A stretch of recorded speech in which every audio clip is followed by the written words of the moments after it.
Isayas, Kabanata 58. Sinabi ni Yahweh, sumigaw ka ng malakas na malakas. Itaas mo ang iyong tinig gaya ng trumpeta. Ang kasalanan ng bayan ko sa kanila'y ihayag. Sinasangguni nila ako sa araw-araw. Tinatanong nila ako kung paano sila mamumuhay. Kung kumilos sila ay parang matuwid at hindi sumusuway sa mga tuntuning ibinigay ng kanilang Diyos. Humihingi sila sa akin ng matuwid na pasya. Nais nila'y maging malapit sa Diyos. Tanong ng mga tao, bakit hindi mo pansin ang pag-aayuno namin? Bakit walang halaga sa iyo kung kami may magpakumbaba? Sagot ni Yahweh, pansariling kapakanan pa rin ang pangunahing layunin ninyo sa pag-aayuno.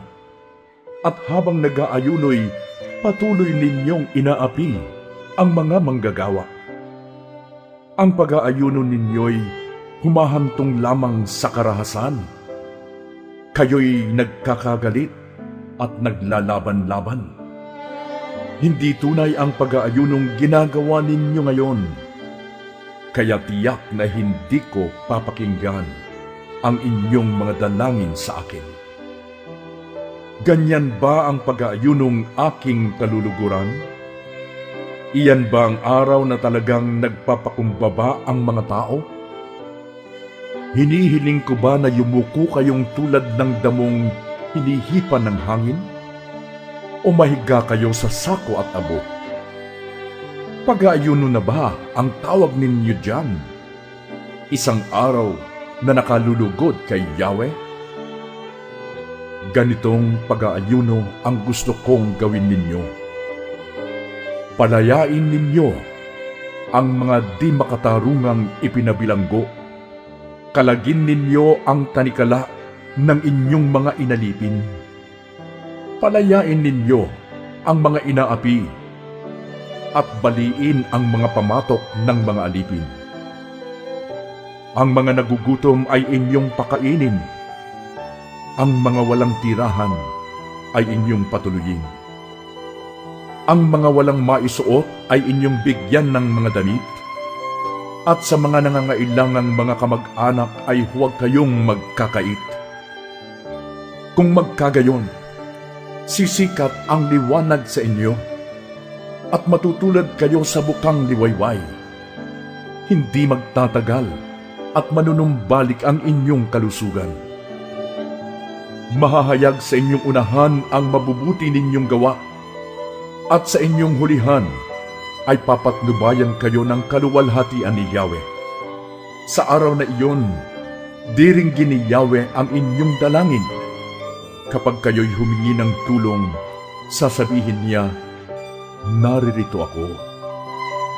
Kapag itinakwil ninyo ang pang-aapi, maling pagbibintang at pagsisinungaling, kapag ang nagugutom ay kusang loob ninyong pakakainin at tutulungan ng mahihirap, sisikat ang liwanag sa inyong nasa kadiliman, at ang inyong kapanglawan ay magliliwanag gaya ng sa katanghaliang tapat.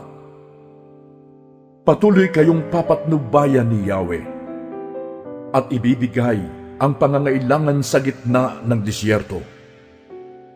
Palalakasin niyang muli ang inyong mga buto at magiging tulad kayo ng isang hardin na binubukalan ng masaganang tubig o isang batis na hindi natutuyo. Muli ninyong itatayo ang kutang gumuho at itatatag ito sa dating pundasyon. Makikilala kayo bilang tagapagtayo ng mga nawasak na pader, mga tagapagtatag ng bagong pamayanan. Sinabi pa ni Yahweh, inyong igagalang ang takdang araw ng pamamahinga. Huwag kayong gagawa para sa pansariling kapakanan sa araw na banal. Sa araw na ito'y mamamahinga kayo at huwag maglalakbay o gagawa o mag-uusap ng tungkol sa mga bagay na walang kabuluhan. At kung magkagayon, madarama ninyo ang kagalakan ng paglilingkod sa akin. Bibigyan ko kayo ng karangalan sa harap ng buong daigdig at tatamasahin ninyo ang kaligayahan habang naninirahan sa lupaing ibinigay ko sa ninuno ninyong si Jacob. Mangyayari ito sapagkat akong si Yahweh ang nagsabi nito.